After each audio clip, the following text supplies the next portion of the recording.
যি ঠাইত উচ্ছেদ কৰা হ'ব সেই ঠাইত এপিডিচিএলক মাটি বা ভূমি দিব নালাগে। বিটিচিত কি অন্য ঠাইত মাটি নাই নেকি? অন্য ঠাইত এপিডিচিএলক মাটি দিয়ক। আজি বহু যুগ যুগ ধৰি এই ঠাইত সংখ্যালঘু লগতে কোচ ৰাজবংশী বড়োসকলে ঘৰ বনাই ঘৰ সাজি তেওঁলোকে আৰামত বসবাস কৰি আহিছে। বিটিচিত উচ্ছেদ কৰা হ'ব বুলি যোৱাকালি বিটিচি প্ৰধান হাগ্ৰামা মহলিৰ ডাঙৰীয়াই উল্লেখ কৰিছে। বৰ দুৰ্ভাগ্যজনক কথা যে অসমত বিজেপি, অসম গণ পৰিষদ আৰু BPF-এ অকল মুছলমান লোকসকলক টাৰ্গেট কৰি কৰি অত্যাচাৰ আৰম্ভ কৰিছে, অৰ্থনৈতিক অত্যাচাৰ আৰম্ভ কৰিছে আৰু উচ্ছেদ আৰম্ভ কৰিছে। আচলতে যোৱা যি বিটিচি নিৰ্বাচন হৈ গ'ল, সেই নিৰ্বাচনৰ পূৰ্বে BPF দল তথা হাগ্ৰামা মহিলাৰী ডাঙৰীয়াই কৈছিলে যে বিটিচিত কোনো ধৰণৰ উচ্ছেদ নহয়, কিন্তু দেখা গ'ল তেওঁলোকে উচ্ছেদ কৰিম বুলি কৈছে। বিটিচিত দিয়াৰ কথা আছিল সংখ্যালঘু লোকসকলক বা বিটিচিৰ বাসিন্দাসকলক ভূমি পট্টা,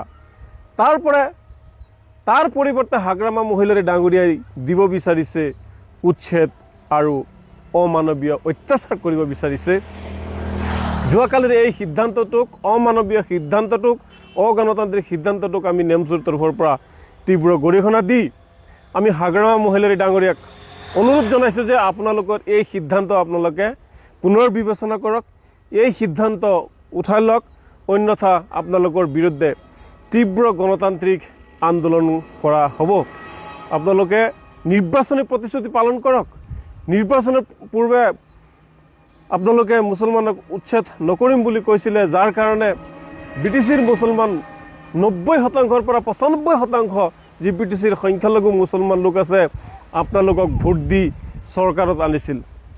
কিন্তু চৰকাৰত আহি আপোনালোকে ক্ষমতাবান হৈ এতিয়া সংখ্যালঘু মুছলমান লোকসকলক যি টাৰ্গেট কৰিছে, যি উচ্ছেদ কৰাৰ ষড়যন্ত্ৰ ৰচিছে, মুছলমান জাতিটোক যি অৰ্থনৈতিকভাৱে দুৰ্বল কৰাৰ যি ষড়যন্ত্ৰ ৰচিছে, এয়া বৰ দুখজনক কথা, এয়া বৰ বেদনাদায়ক কথা।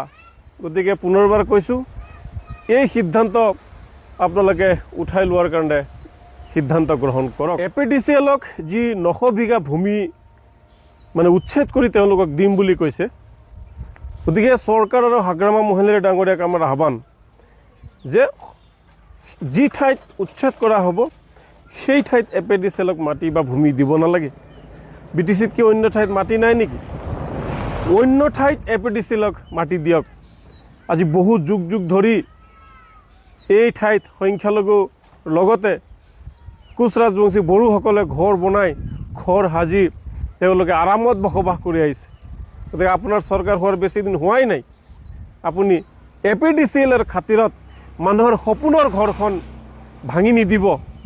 মানুহৰ যি থকাৰ ঠাই, নিজৰ ল'ৰা ছোৱালী পৰিয়াল লৈ থাকি আছে, সেই ঠাইখন আপুনি উচ্ছেদ নকৰি এপিডিচিএলক অন্য ঠাইত ভূমি দিয়াৰ বাবে আমি নেমচুৰ তৰফৰ পৰা আপোনাক আহ্বান জনাইছোঁ।